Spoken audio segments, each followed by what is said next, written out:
우리 이번 성탄절에 우리의 관심이 우리 하나님에게 예수 그리스도에게 좀 집중되는 그런 성탄 절기가 되었으면 참 좋겠습니다. 오늘 성탄 여러분 본문 잘 알지만 이제 성탄을 준비하는 이 땅에 예수 그리스도의 탄생을 준비한 하나님에 관한 이야기입니다. 이 본문 속에 하나님의 아름다운 모습들이 잘 담겨져 있습니다. 이 잘 나타난 하나님의 모습을 통해서 우리의 마음속에 어떤 마음을 가져야 되는지, 우리가 믿음으로 어떻게 살아가는지를 배우는 귀한 시간 되었으면 좋겠습니다. 첫 번째, 제가 성탄절 절기가 되면 반복적으로 하는 얘기가 있는데 하나님에 대한 얘기입니다. 오늘은 하나님에 대한 얘기, 그리고 당연히 마리아에 대한 얘기, 그리고 마지막에 이 사건을 듣고 있는 우리들에 대한 얘기를 해보려고 그러는 것입니다.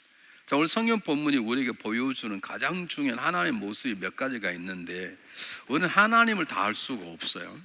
우리가 어떻게 하나님을 다 알 수 있습니까? 첫 번째 메시지가 그것입니다. 우리는 하나님 다 알 수 없다는 거예요.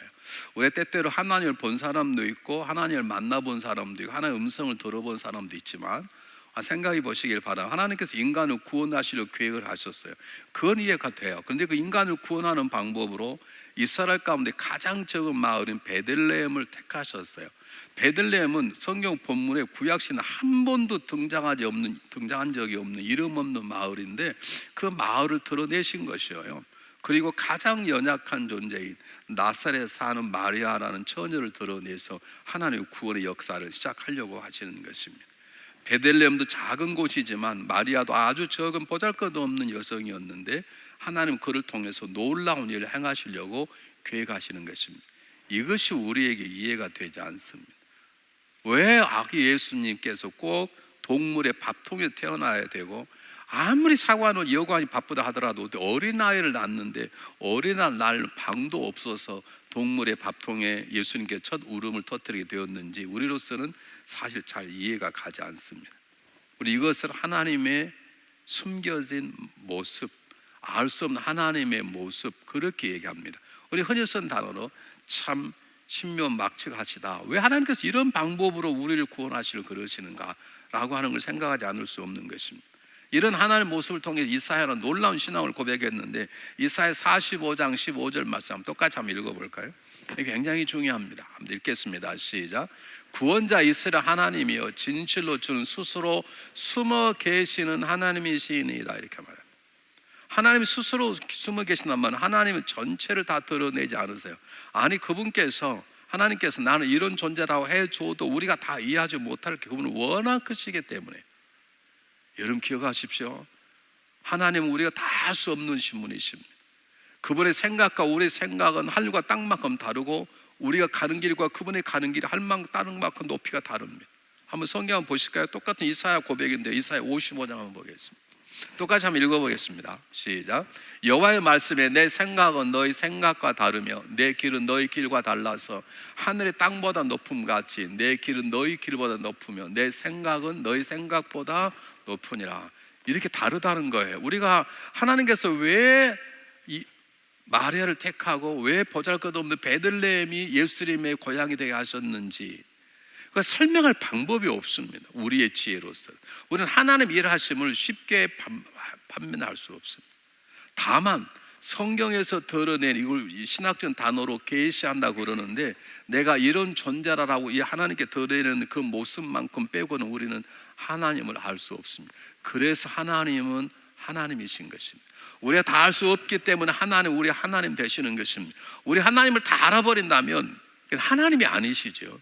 우리 흔히 말해 이런 말 있잖아요. 천길 물길은 알아도 한길 사람의 마음 모른다. 나도 내 마음을 모를 때가 많은데, 내가 내 자식의 마음을 다 읽을 수도 모르는데, 내가 남편의 마음도 잘 모르고 아내도 잘 모르고, 심지어는 내가 내 자신의 마음도 잘 모르고, 우리가 어떻게 하나님의 모든 걸 알고 하나님의 마음을 알고 하나님의 계획을 알 수 있습니까? 그래서 하나님은 하나님 되시는 것입니다. 그러므로 여러분 성탄절에는 절대로 경거망동하지 않는 것입니다.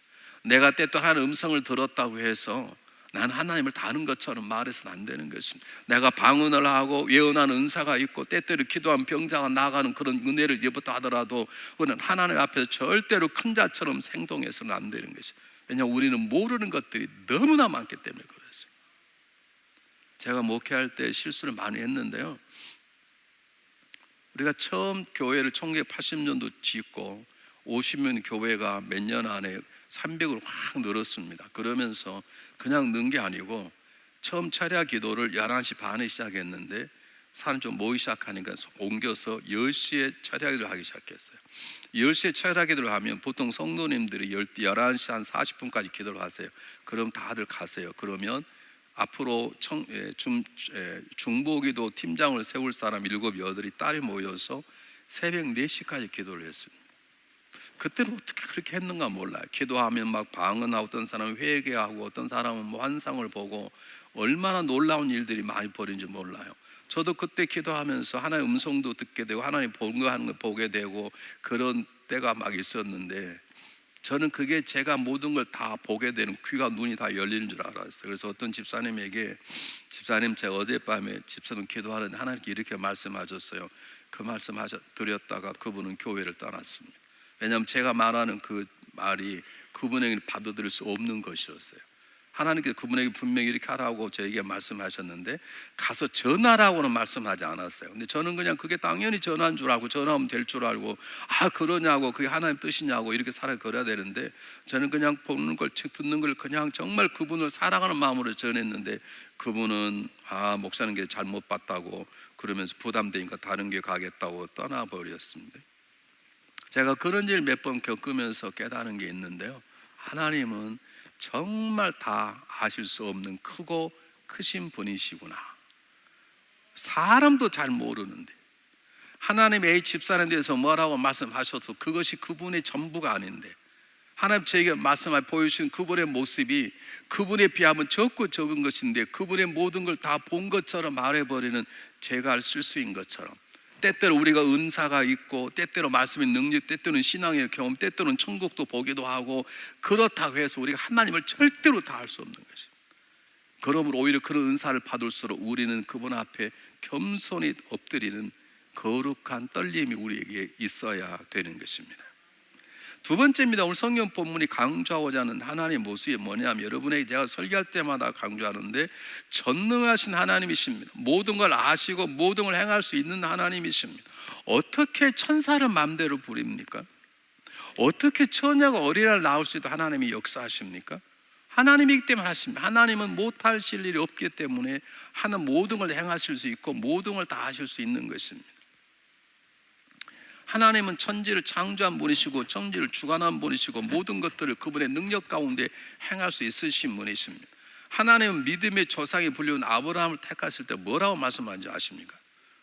제일 중요한 거 우리가 예수님 믿을 때 우리 하나님을 섬길 때 뭐가 제일 중요하냐 보시게 창세기 17장 1절 한번 보겠습니다. 잘 한번 보십시오.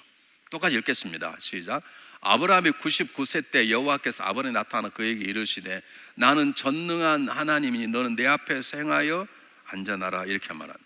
저게 완전하란 말은 퍼펙션을 말하지 않습니다. 내가 전능하니 너도 완전한 사람인데 그 말이 아니라 저게 완전한 단어는 히브리어로 타임 그런 뜻인데 순전하라 건전한 마음을 가져라 그 뜻. 다시 말하면 내가 완전하니 넌 내 앞에서 제발 까부지 마라 그 뜻입니다. 그리고 나를 믿고 따라오라 그런 뜻이거든요. 이제 99세고 100세 때 이삭을 낳을 텐데 어떻게 낳을 수 있습니까?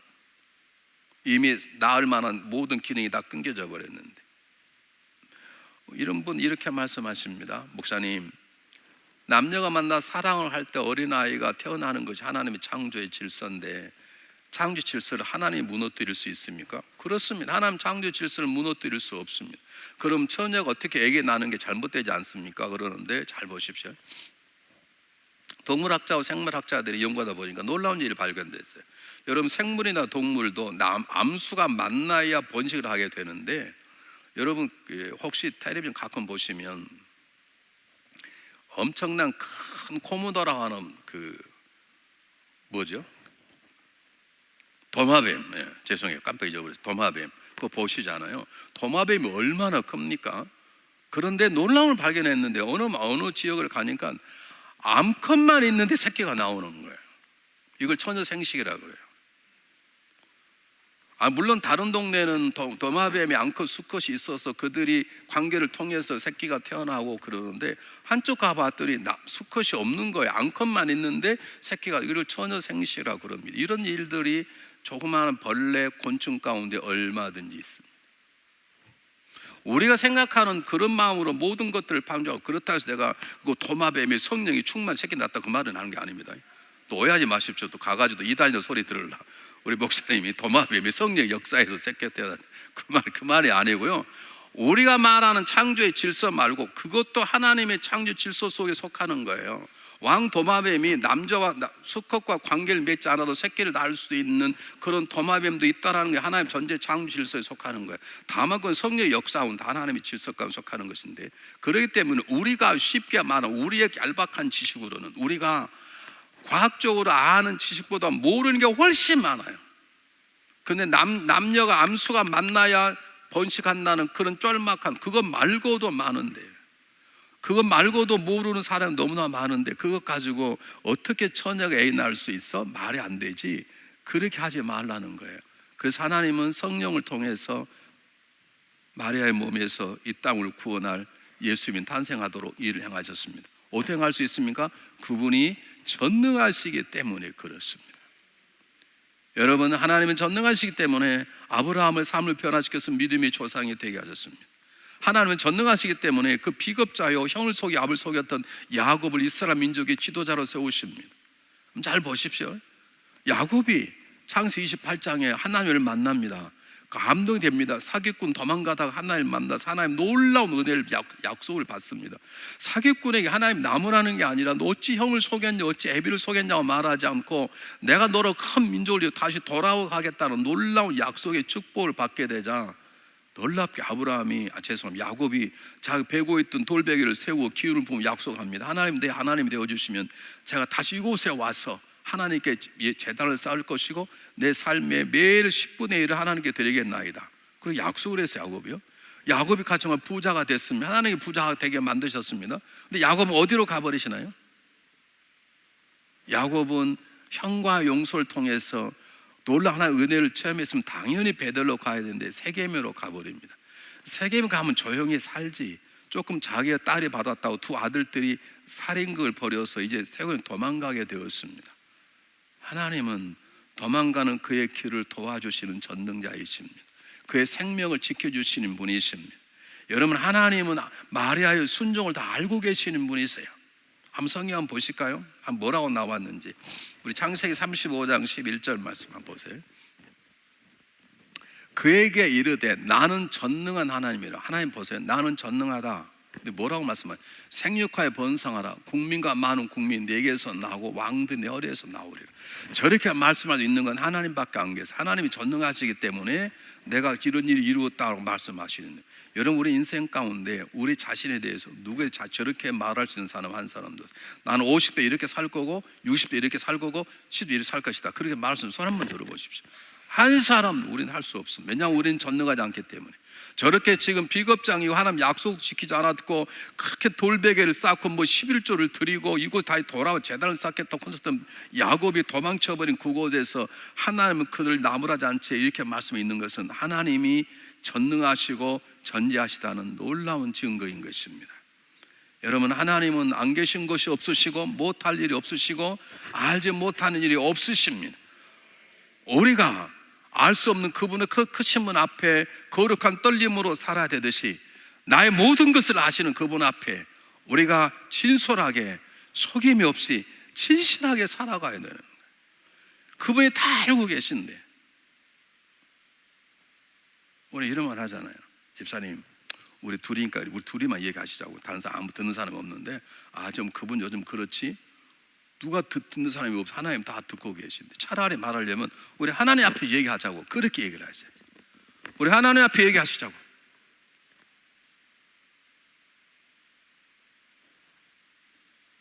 여러분, 우리가 남을 속이고 남을 쉽게 비난해버리는 것은 전능하다 나의 모든 것을 아시는 하나님 앞에 내가 살아간다는 걸 망각하기 때문인 것이죠. 여러분, 생각해 보시기 바랍니다. 하나님은 전능하신 하나님, 내 아버지 되시기 때문에 우리가 평안한 것이고 내일 일을 소망을 갖게 되는 것이고 나의 모든 걸 아시고 여전히 나와 함께 하시는 그분 때문에 내가 어려워도 힘을 얻게 되고 내일 향해서 달려갈 수 있는 것입니다. 하나님이 전능하지 않다면 우리 이곳에 올 수도 없습니다. 세 번째입니다. 하나님은 우리가 다 알 수 없는 크고 크신 분이시고 하나님은 정말 모든 걸 아시는 전지전능하셔서 남자를 모르는 처녀의 몸에서 이 땅에 구원자를 보내실 전능자인과 동시에 그분의 이 계획이 흔들리지 아니하도록 하시는 신실하시고 불변하시는 사랑을 하나님은 가지고 계십니다. 여러분, 이걸 정확하게 마음속에 담으시고 경험하시길 바랍니다. 하나님 우리를 사랑하세요. 그런데 그 사랑은 우리와 사랑과 달라요. 그분은 한 번 사랑하시면 어떤 손을 봐도 끝까지 사랑하시고, 하나님은 사랑을 약속하셨으면 끝까지 사랑하시는 불변하시는 사랑이세요. 우리는요,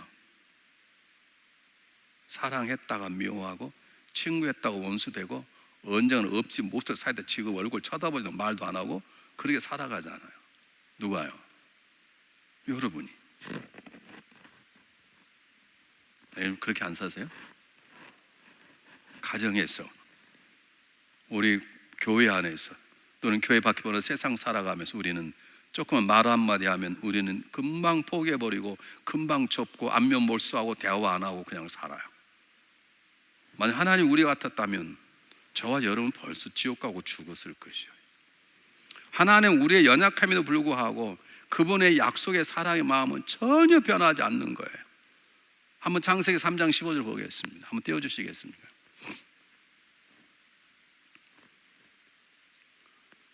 한번 잘 보십시오. 똑같이 읽어보겠습니다. 시작. 내가 너로 여자와 원수가 되게 하고 너희 후손도 여자 후손과 원수가 되게 하리니 여자 후손은 내 머리를 상해할 것이요 너는 그의 발꿈 상하게 할 것이니라. 저게 여자의 후손이라는 말은 바로 처녀의 몸이 태어날 예수님을 말하는 것입니다. 성경의 다른 본문에 여자의 후손인 본문은 저 본문밖에 없어요. 제가 알기로는 다 남자 후손이, 남자가 낳고 성경에 그렇게 나와 있죠.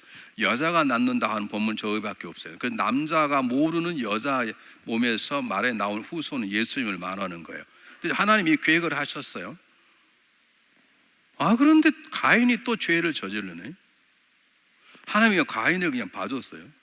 또 바벨탑 사건이 또 일어났네. 그래서 아브라함을 택하셨어요. 세상에 아브라함이 자기 부인을 2번씩 속여버리네. 이런 비겁한 사람이 어디가 있어요? 한 번 덮어줬더니 이번에 그 아들 이삭이 그러네. 이제 이삭의 아들이 나오는데 이제 자기 아버지하고 형을 속여버리네. 그렇게 약속을 했고 세겜으로 가버리네. 하나님은 그래 불구하고 이들을 향한, 우리를 향한 사랑을 포기하지 않으세요. 그래서 저와 여러분이 이만큼 살아가게 되는 것이에요. 하나님의 사랑이 중요한 게 아니라 중요하지만 그분의 신실하시고 불변의 사랑이 저와 여러분 이만큼 세워주시는 것이에요. 여러분, 우리는 얼마나 쉽게 마음을 바꾸고 그렇게 안 삽니까? 안 그러셔요? 그럼 참 다행인데요. 담임 목사가 알면서도 모른 척 한다는 게 얼마나 괴로운 줄 아세요? 왜냐하면 하나님이 가만히 계시니까. 하나님 다 알고도 야곱에게 넌 틀림없이 너 세겜 가다가 너 가면 너 조직에 쓴말 보고 하나님 내두시 그냥 따라가시잖아요. 그냥.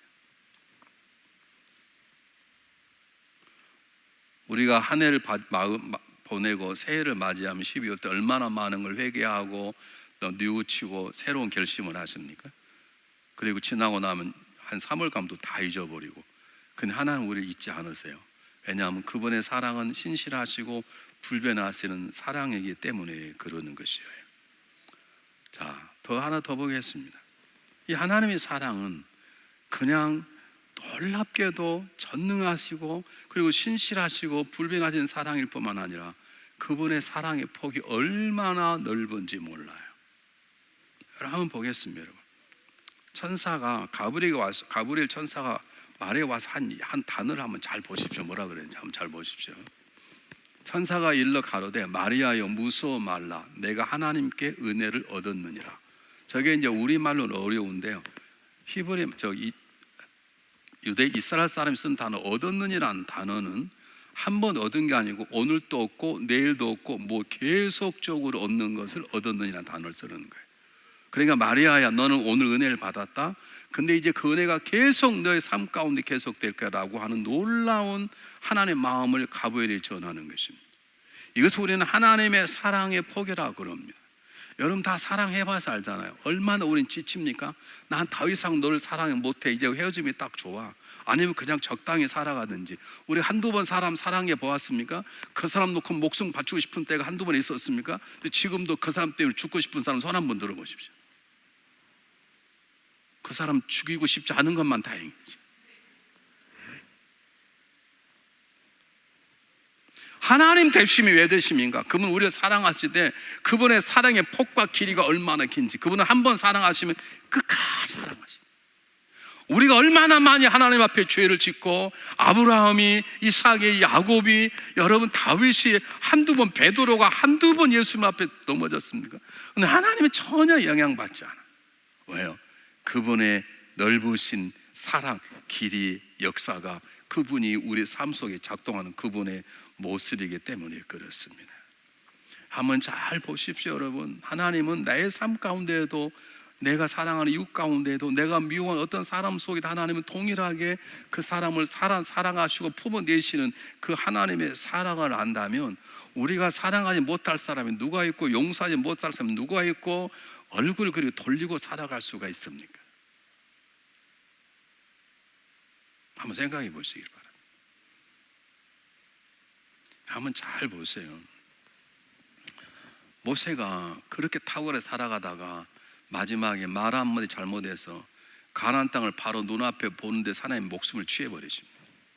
하나님 취하는 것이 그를 버린 게 아닙니다.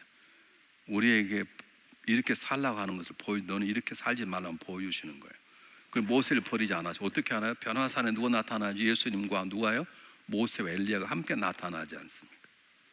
하나님 모세를 버린 게 아닙니다.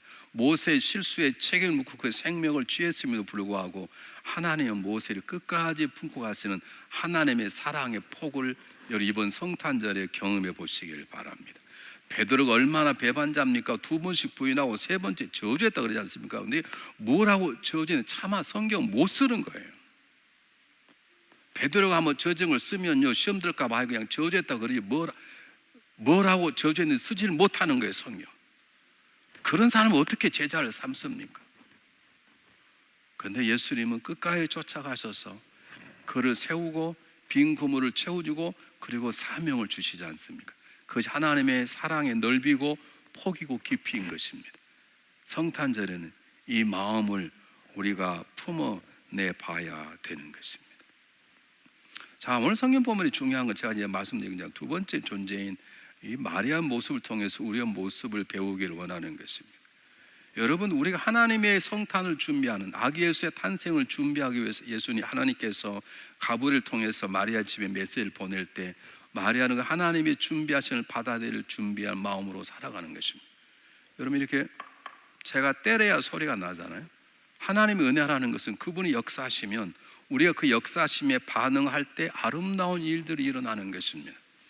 여러분, 우리는 그분의 로봇가 아닙니다. 오늘 성경 본문에 보면 신실하시고 정말 넓으신 사랑의 품으로 그리고 전능하신 손길로 마리아를 찾아왔던 마리아에 대해서 볼 때 마리아도 하나님의 은혜를 받을 만한 준비가 되어 있었습니다. 첫 번째는 무엇인가? 그는 정결함으로 준비가 되어 있었습니다. 성경에 정결하다는 말이 하나도 나오지 않아요. 근데 우리는 두 가지로 정결함을 볼 수 있는데 성경 한 구절을 보겠습니다. 시편 73편 1절 한번 보시길 바랍니다. 잘 보십시오. 하나님이 참으로 이스라엘 중 마음이 정결한 자에게 선을 행하시나니. 하나님이 그냥 마리아를 택한 게 아니에요. 하다 보니까 어떻게 마리아를 택한 게 아니에요. 그냥 지나치시다가 마리아를 택한 게 아니라 어쩌면 그 가운데 있는 모든 나사렛 적은 동네이지만 그 중에 가장 마음이 정결한 자라고 하는 것을 하나님이 아시기 때문에 마리아를 택하신 것이에요. 여러분, 하나님 일하시면 내 마음에 정결함, 깨끗함, 순진함, 잔물이 쓰지 아니함, 그럴 때 하나님 우리 가운데 역사하시는 것입니다. 성경 하나 더 보겠습니다. 이들이 얼마나 정결한지. 우리 마태복음 1장 24절 25절 한번 보겠습니다. 한번 잘 보십시오. 저게 우리 같으면 쉬울 건가 한번 보세요. 한번 잘 보십시오. 요셉이 잠을 깨어 일어나. 요셉이 마태에는 이제 요셉에게 천사가 메시지를 전한 거예요. 일어나 주의 사자의 분무를 행하여 그 아내를 데려왔으나 아들을 낳기까지 동침치 아니하되 나음의 이름을 예수라라. 이스라엘 사람들은 세 번 결혼하려면 세 번, 첫 번 약혼을 하고 어릴 때 부모들이 약속을 하면, 그럼 나이가 들면 우리 둘이는 부모가 짝지어진 부부가 될 거야 라고 하는 게 정원이에요. 그때는 같이 살지 않아요. 따로 살아요. 그리고 결혼식을 하고 나면 7일 8일 잔치하고 그때서야 그들은 부부가 되는 거예요. 그런데 임신을 해버렸네. 그럼 데려왔으면 통침해도 돼요. 이미 임신해버렸는데. 근데 그들이 아들을 예수님 이 땅에 오실 때까지 동침하지 않았다는 말은 그들이 정결하고 순결한 마음을 가졌다는 것을 강조하는 것입니다. 제가 강화도에 집회를 하러 갔는데 그 다음 목사님께서 저에게 목사님 죄송합니다. 뭐가 죄송해요? 그랬더니 여기 좋은 호텔이 없습니다. 그래서 목사님을, 강사님을 좋은 데 모셔야 되는데 참 불편해 대해서 죄송합니다. 그래서 내가 보니까 강화도에 얼마나 호텔이 많은지 몰라요. 그 조그마한 섬이. 저기도 호텔인데 뭐가 어쩌냐 그랬더니 목사님 저게 강사님이 계실 만한 곳이 아니고 저게 러브 호텔입니다. 그런 거예요. 러브 호텔이란 말은 무슨 말이냐면 하룻밤 자는 게 아니고 하룻밤 자도 2만 원인데 1시간 자도 2만 원 내는 거예요. 2시간 자도 2만 원 내고 와서 1시간 2시간 자고 가는 거예요. 근데 제가 제일 기분 나빴다는 거예요. 그래요? 근데 다행히 오늘은 강사님 저기 주무시는데 사람이 한 사람도 없답니다. 다행히 정말 사람이 큰 호텔에 한 사람도 없더라고요. 근데 목사님 성탄절이 되는 12월 달에는 방이 안 빈답니다. 세상이 그렇게 돼버렸어요. 우리 정한현 감독님은 그렇게 하지 마십시오. 아직 결혼하지 않은 처녀 총각들 잘 들으십시오. 그냥 사랑하면 사랑만 하십시오. 가능하다면 손도 잡지 마십시오. 나 우리 집사람 됐다 손을 안 잡았습니다. 물론 지금도 잘 안 잡지만. 우리 집사람 손 잡은 거 보셨나요? 우리는 데이트할 때부터 안 잡았어요. 왜 그런지 모르지만. 잘해도 자랑한 게 아니고요. 우리 집사람하고요 서울에 갔는데 우리 교회 일부에 이순성 권사님 언니 교회를 해, 목사님 대신 목회를 해요. 목사님 거기 설교해달라고 갔어요. 그랬더니 목사님 우리 집에서 모시겠네요. 방이 좁아서 안 돼서 할 수 없이 제가 모텔 하나 넣어놨습니다. 모텔 가보니 그 로보텔이에요. 갔어요. 갔는데 내가 딱 보니까 20살, 21살 된 청춘 남녀가 이제 고등학교 막 졸업하고 대학교 이런 것 같아요. 와서 방이 비었냐고 물어보는 거예요. 근데 방이 딱 하나 비었는데 이미 내가 예약이 된 거예요. 그래서 미안하지만 손님 없어요. 어떻게 그렇게 살까요? 우리 너무 구시된가요? 이제 세상은 그런 세상이 되어버렸습니다. 여러분 아시잖아요. 젊은 피가 끓는 청춘 남녀가 한 방에 자면 그게 그냥 쉽게 잦으던가요? 대답해 보세요. 왜 대답해 보세요. 그냥 자드냐고. 안정은 전도사님 그냥 자죠?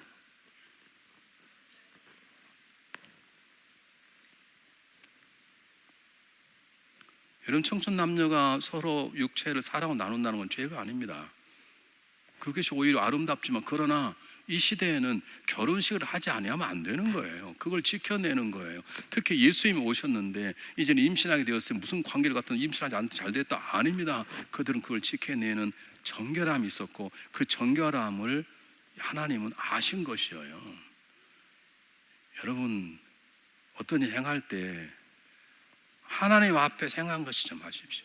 하나님께 물어봐. 하나님 이렇게 해도 됩니까? 그럼 하십시오. 아니건 하지 마십시오.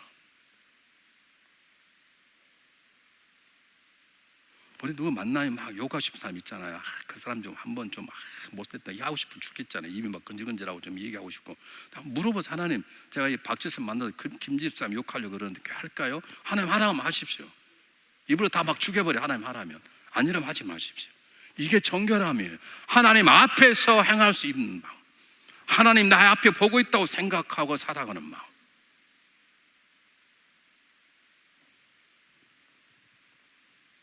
그래서 마태복음 5장 8절에는 마음이 청결한 자, 하나님 앞에 사랑을 처럼 마음을 비웃고 낮추고 살아가는 사람에게는 그가 하나님을 볼 것이라고 말하는 것이죠. 그냥 하나님 보이는 게 아닙니다. 기도 많이 한다고 보이는 게 아닙니다. 펄펄 뛴다고 보이는 게 아닙니다. 내가 하나님 앞에 살아가는 것처럼 살아갈 때, 우리는 성결하면 하나님이 안 보여. 그냥 할 말 다 해. 나중에는 회개하고 어쩌고 막 그러지만. 두 번째입니다. 두 번째, 겸손함으로 준비해야 됩니다. 천사가 그렇게 말하니까 여러분, 천사는요 성도를 섬기는 피조물이에요. 우리가 천사를 섬기는 게 아니라 천사를 하나님 만드신 다음에 천사는 성도, 저와 여러분을 섬기는 존재예요. 믿습니까 여러분? 근데 뭐라고 그 앞에 정말 겸손한 마음으로 저는 주의 종입니다 라고 말하는 것입니다. 하나님은 겸손한 자를 세우시고 교만한 자를 물리친다고 말씀 진리 말씀처럼 이미 하나님은 마리아를 잘 아는 거예요. 그가 정말로 정결한 자예요. 그가 겸손한 자를 아는 거예요. 여러분, 겸손이란 가장 낮은 자리에 서는 거예요. 입이 있어도 유구무원 할 말이 없는 거예요. 제가 목회하면서 배운 거 한 가지 철칙이 뭐냐면, 제가 많이 예전에 살다가 누가 뭐라면 따졌어요. 가서 집사님 그거 오해인데 그거 잘못, 그러면요 아 그렇다 오해했다고 잘못했다 그래요. 나중에 지나고 나면 제가 와서 빌었대. 또 누가요? 여러분이. 남미 같은 소리 하지 마세요.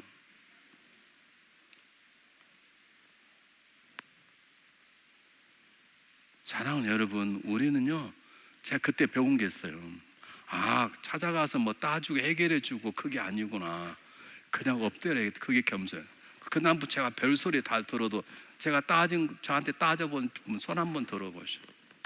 안 하기로 작정을 했어요. 예수님도 안 하셨어요. 그냥 오해 받으면 오해 받은 대로 사는 거고, 안 풀리면 안 풀린 대로 사는 거. 어떻게 일일이 다 풀고 살아가냐고요. 못 살아요. 그냥 저는 엎드려서 그만 한 것도 다행이다. 여러분, 우리가 잘 모르잖아요. 교회 와서 얼굴만 아는데 얼마나 근데 우리는 그 한 부분을 보고 뭐라고 그 사람 다 평가 내려버리네.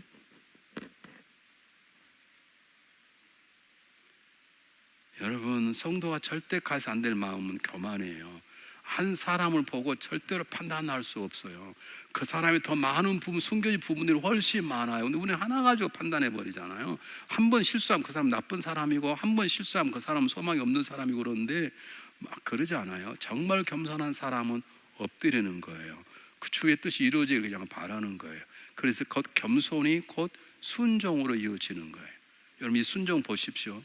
순종 쉽지 않은 순종입니다. 잘못 오해받으면 돌에 맞아 죽을 수 있습니다. 심지어 억울하게 요셉까지도, 마리아가 임신했으면 누가 요셉이 시켰다고 그럴 거 아닙니까?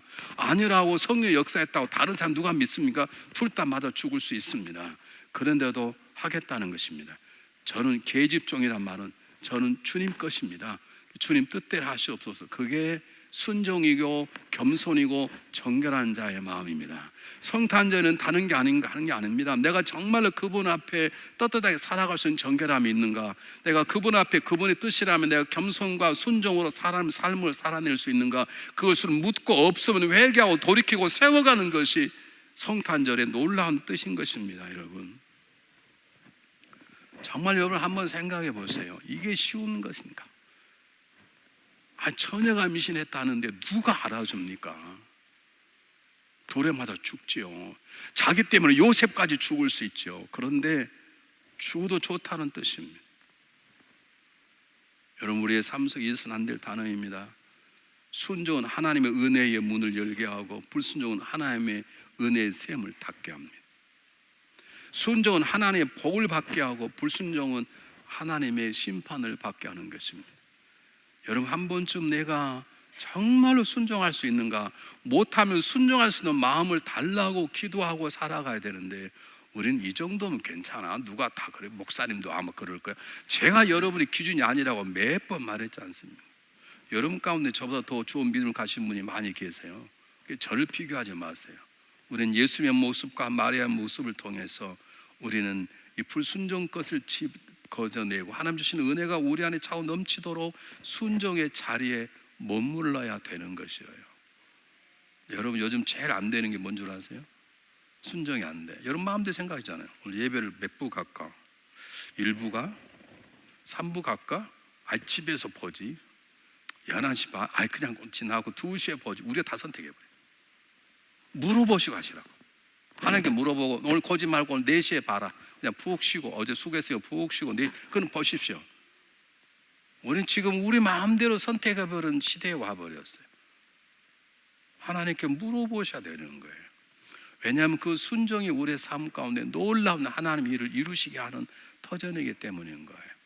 그래서 우리는 다음과 같은 결론을 내고 예배를 마치려고 그러는데요, 우리가 이 시대에 예수의 마음으로 살아내야 되는 것이에요. 예수님을 기다리는 자의 삶은 무엇인가? 이미 예수님 오셨어요. 우리 그분 은혜로 하나님의 백성이 되었어요. 그러면 중요한 것은 이 시간, 이 성탄절을 맞이하는 이 12월 달을 예수의 마음으로 살아내고 예수의 향기를 드러내고 예수의 복음을 증가하는 삶으로 살아내고 있는, 이것이 우리의 기도 제목이 되어야 하는 것이에요. 뉴욕에서 케네디 공항에 빨리 가야 비행기를 타게 되게 쫓겨나는 사업가 3명이 있었습니다. 뭐 하다 보니까 늦어가지고요, 빨리 막 택시 타고 가야 겨우 비행기를 잡아 타겠는 거예요. 그래서 택시를 잡아 탔는데 너무 서러다 보니까 택시 그 길 앞에서 가판대를 열고 거기에 몇 가지 과일과 뭘 팔고 있던 할머니 그냥 가판대를 발로 차버린 거예요. 그러니 뭐 그냥 과일도 구르고 뭐도 구르고 날랑판이 돼버렸네. 2 사람 탔어요. 그리고 빨리 타라고, 폴이라는 사람이 마치 못하는데 폴 빨리 타, 지금 안 타면 비행기 놓칠 수 있어. 폴이 그냥 갈 수가 없는 거예요. 이 보니까 그 가판을 놓고 장사하는 할머니가 시각장애 못 보는 거예요. 이 과일을 담아야 되는데 울고 있죠. 담을지를 모르고 잘 못 보니까. 그래서 폴이 너희들 먼저 가라, 내가 쫓아가겠다 그런 다음에 가판대에 있는 모든 걸 주워서 다시 다 올려놓고 그 중에 깨어지거나 부서져 버린 것들 하기 자기 주머니 돈을 꺼내서 할머니 손에 집어주어서, 할머니 대단히 죄송해요. 제가 이게 넉넉할 거 이거 있으면 부족한 거 사시고요, 너무 죄송해요. 그랬더니 할머니가 오히려 울다가 눈물을 끄치더니 폴의 손을 잡고 이렇게 얘기했습니다. 아유 찢었어. 폴이 놀래가지고 아닙니다 할머니, 저는 예수님이 아닙니다. 할머니가 이렇게 얘기를 했습니다. 내가 앞을 제대로 보지 못해서 방금 예수님께 기도했습니다. 예수님 도와주십시오. 오늘 이것이 팔려야 저녁에 우리 식구들이 먹고 사는데 저는 예수님의 능력을 믿습니다. 이것을 다시 주삼을 도와주시길 바랍니다. 기도했습니다. 그러니 당신이 예수님입니다.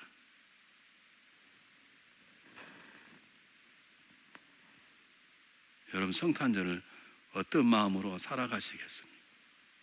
세상 사람들은 카드를 돌리고, 난 더 재밌는 게 일본 사람들 뉴스에 나오는데 그 예수 안 믿는 사람들이 태반인데 얼마나 성탄 추리 성탄하고 많은지, 그것들이 예수님 팔아 장사하겠다는 것들이지, 이게 말도 안 되는 거. 우리는 그렇게 살아서는 안 되지 않습니까? 우리가 살아야 될 이 시대 가장 중요한 건 다시 오실 그분을 기다리며 예수의 마음을 품고 용서하지 못한 자를 용서해내고 함께 못한 일을 함께 해내고, 미안한 사람 내가 먼저 찾아가 미안하다고, 내가 먼저 용서해달라고 하고, 그래서 우리가 하나 된 삶을 살아내는, 누가 볼 때 역시 집사님, 권사님, 장로님은 예수님의 냄새가 나요. 그래야 되지 않겠습니까? 이렇게 아멘 안 하면 펄떡 뛰어야 돼. 무엇가 중요합니까 이 시대에? 예수의 마음을 드러내야 되지 않겠습니까? 예수님 안 보니 어둠 속에 팬데믹에 딱 갇혀서 하나님의 소망 담은 이 시대에 우리라도 살아서 이웃에게 혹시 당신 예수님이 아니냐고, 어떻게 나 같은 사람 용서 받아들이냐고, 당신이 예수가 아니냐고, 누군가 내 손을 잡아주며 감동받을 그런 삶을 우리가 살아내지 않겠습니까? 언제까지? 주님이 오실 그날까지. 에디슨이 전구를 발견한 이대로 세상의 밤이 얼마나 밝아졌는지 몰라요. 그런데 불행하게도 우리의 마음은 더 어두워졌어요. 주님 오시면 그때야 우리의 마음도 밝아질 것이고 세상에는 모든 좋음과 필요성만큼 세상이 밝아질 것입니다. 여러분, 성탄을 준비하셨던 하나님처럼 이제는 우리가 다시 오실 그분을 마리아 마음으로, 정결한 마음으로, 엎드려 겸손하는 마음으로, 순정한 마음으로 예수의 마음을 세상에 드러내며 그분을 기다려야 할 것입니다. 어떻게 사시겠습니까? 기도하겠습니다.